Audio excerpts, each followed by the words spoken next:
Great. So now, talk about the kind of the most practical part of this whole session. We haven't really talked about volume, sound pressure level, and decibels. Which decibels is how we measure volume. So, talk some more about that. Waves. The magnitude of a wave is what we call the volume, which is more technically sound pressure level. Explain that some more to us. So jumping back in for a second, the speed of sound that we started with, V velocity equals wavelength times frequency. So with that in mind, if you were to write that down, you would think that you could push the frequency up and you could speed up the speed of sound. It doesn't work that way because as the frequency goes up, the wavelength shrinks. Because as frequencies get higher, the peaks are tighter. So they correlate with each other that way. So in thinking of it that way, with sound pressure, we call it amplitude is what we call it, because again, you're talking about the size of the... How big the wave is. Right. Yeah. So that's all that's really changing. You're not changing the shape of the frequencies or the pitch or anything like that. It's purely the perceived loudness for SPL, as we call it, sound pressure level. Gotcha. And it's the amount of pressure, because if you think of a speaker, it's producing that compression wave. It's a ripple in the air. It's creating pressure. So it is a physical pressure change. Right. And you definitely perceive that with low end, for sure. Right. So. Great. So we here at LifePoint, we run kind of in the mid to upper 90s in terms of our volumes that we're shooting for.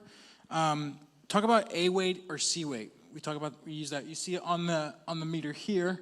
There's 3 meters, which you can't see right now. I'm sorry. There's an A fast, an A slow, and a C fast here on this window.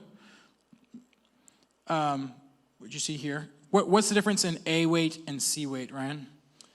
So the weighting system came along when the OSHA, Operational Safety Hazards Association, started monitoring factory workers' levels that they're exposed to. So all these weightings came about because of this, and it's complicated everything. Everybody's always asking, what are you using weighting-wise to monitor?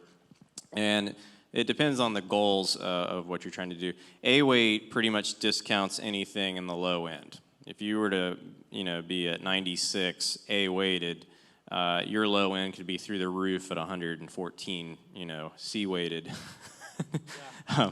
So A weighted tends to be a little more forgiving, as I would say, in applicable terms. So if you're trying to, I don't want to say get away with more sound, like at a festival where we're being monitored by the city, we might show them the A weighted versus the C weighted.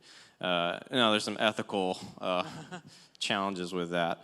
But C-weighted is going to account for your low end. So in a church setting, I would say C-weighted is probably more up your alley, because you can get into a dangerous situation with low end where, especially people in your front row, if you don't have flown subs, if it's just ground subs, people in your front row are getting absolutely annihilated by low end. You want to be able to monitor your low and your highs. So I tend to stick with C-weighted in houses of worship. Touring, we tend to look more A-weighted because, again, the fans, the content depending, it depends on the application really, but maybe A-weighted for touring and rock applications, or youth, maybe, I don't know. For us, we are using A-weighted. If you didn't know, you all have a dB meter at your campus that you use. We use the A-weight slow. So talk about slow or fast response really quick. Yeah, so slow and fast are just averaging speeds. So slow is going to be over, you can set it to 3 seconds. I've gone sometimes as long as 10 seconds if it's a really long hang time in the room. And fast isn't as useful, because if you have a guitar solo that pops up and you're pushing the guitars out front, you're going to see your SPL go up. So fast, somebody's looking over at the desk and they see your meter and they see 102, and you're like, you're supposed to be at 100 or 98. Right. It's not really fair, because music's dynamic.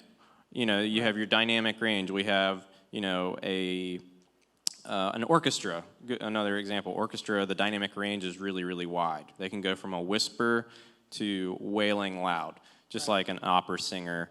So that's what we call dynamic range, the measurement from the lowest to the highest sound pressures. So I don't know if I answered that at all. Yeah, that was good. So like I said, at LifePoint, we're in the mid to upper 90s, A-weight, slow response. So that gives us a little more freedom to do, like I said, with a guitar solo, or if the band is really building onto a big bridge, and we don't want to suck that energy out. We want to reproduce it, but not be too blaring loud. So that's kind of where we are at. Averaging is your friend. It's totally fair to look at it over a 3-second average. We do that at festivals too, where we have legal constraints. You cannot mix over 102, or you'll be fined $10,000, which is the case at Red Rocks. Right. We look at it over maybe a 3 or 10-second average, and that's really probably the best way to go about mixing, because again, you're not discounting the dynamic range of instrumentation. Right. Great. Well, that's kind of it for this session. Thank you so much for being here, Ryan. We really appreciate you and your time. And I know this was like a lot, guys. I know it was like super technical and in-depth, and it was like, oh my God, it's so early. But we're going to get through it. I think this is really great information for you guys to know. And like I said, as we progress through the day and talk more about it, we're going to get a lot more practical, a lot more hands-on. It's not going to be like this for the whole day. So thank you for being here, and we'll take a 15-minute break and go get some coffee, use the restroom, and we'll be right back. Can we thank Ryan? Thank you, guys.